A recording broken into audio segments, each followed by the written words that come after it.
As we all experienced during COVID lockdown, everyone stayed home, no social events.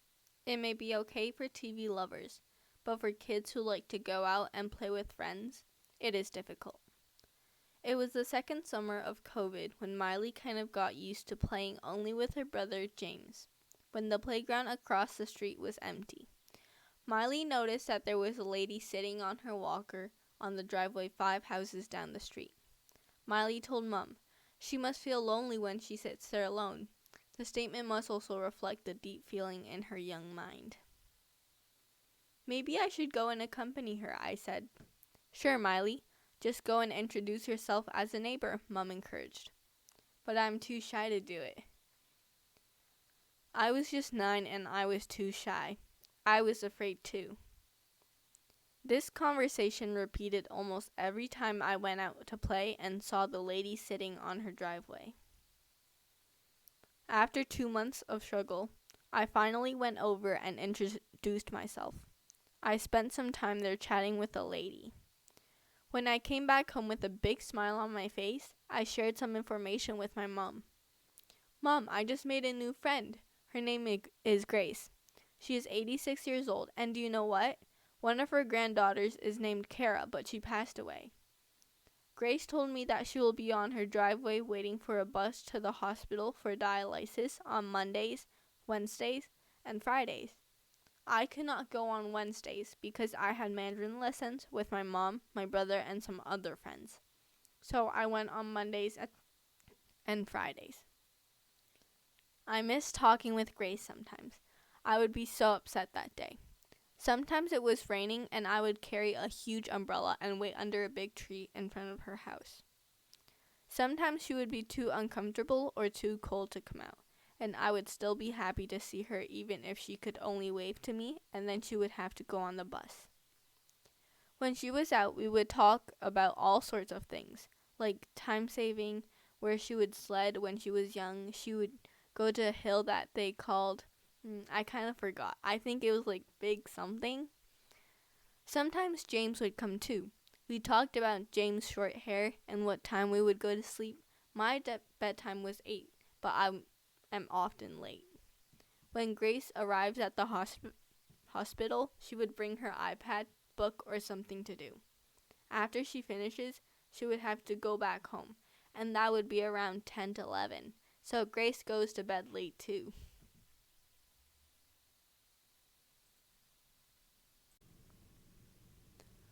On Christmas Day, Ruth, Grace's daughter, came and rang the doorbell.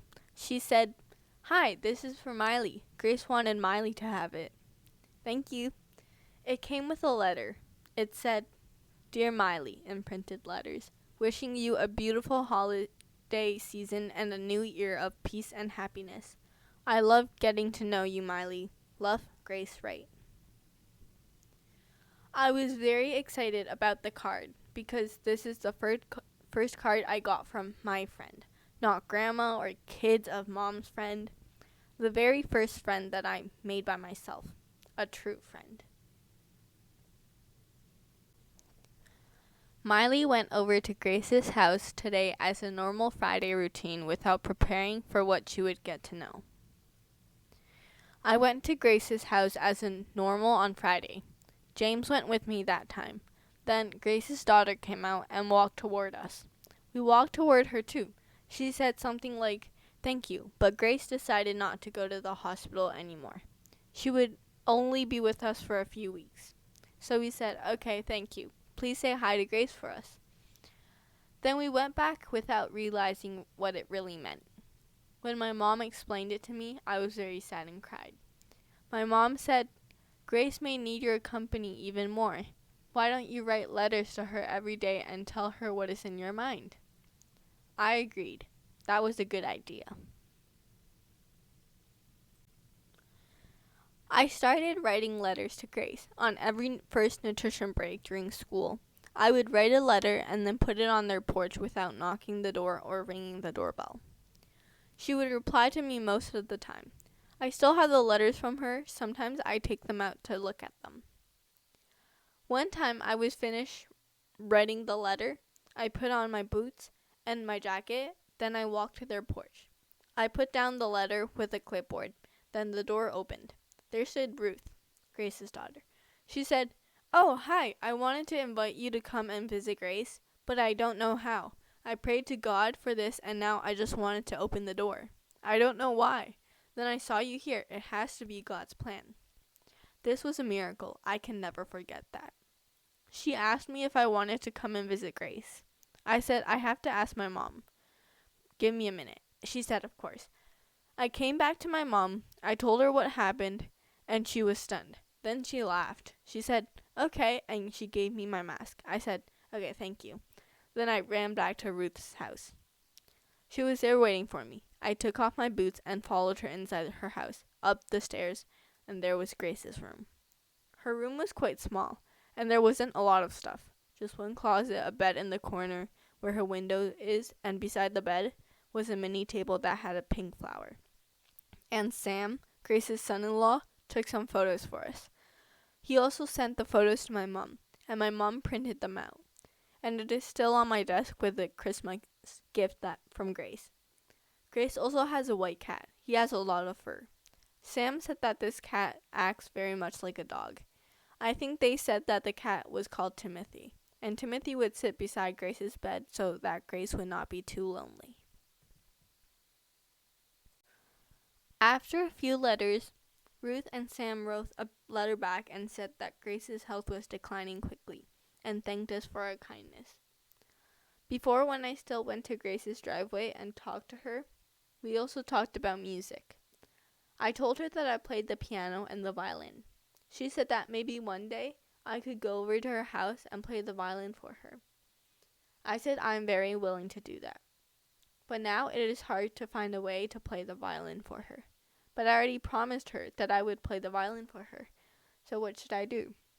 My mom suggested that I could make a recording and send it to them. So I did.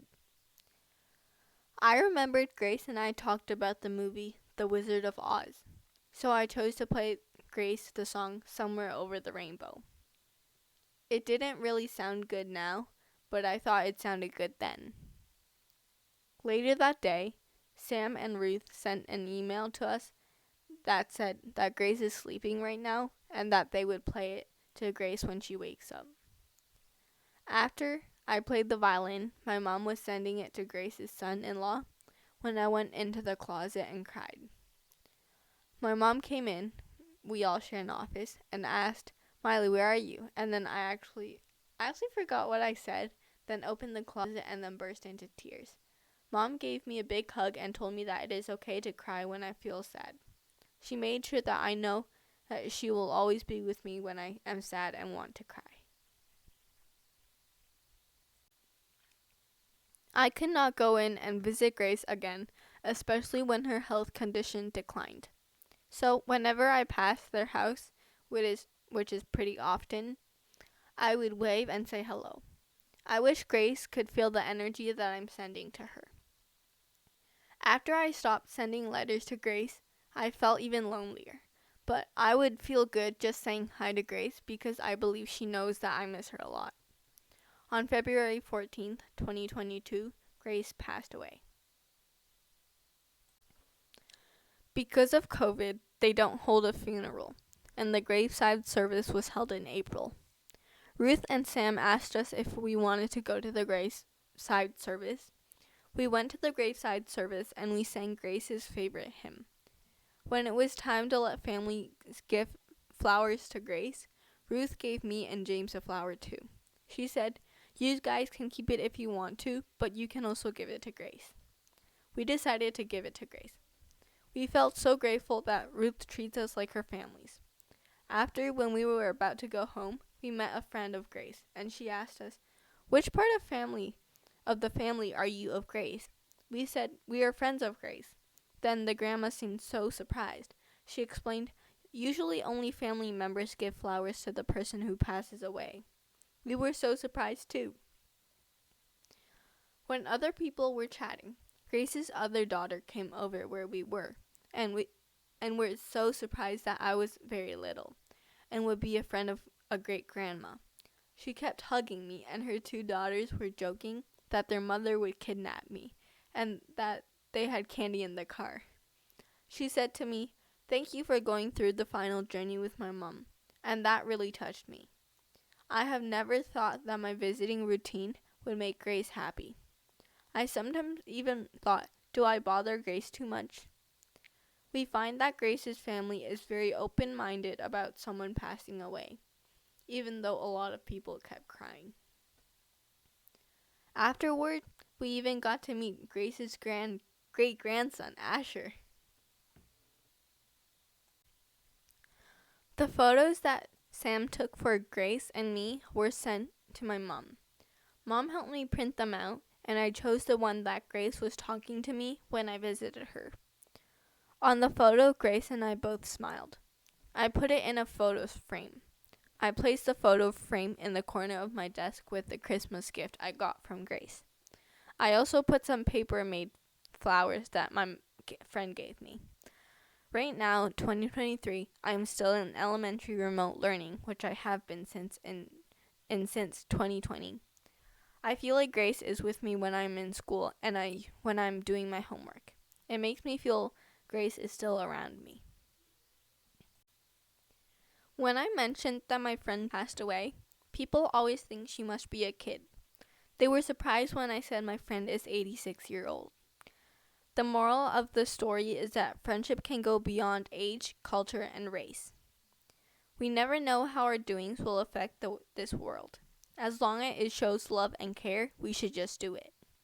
Even though we knew each other for a very short time, I am so glad that I got involved in Grace's life and got to be with her until the end.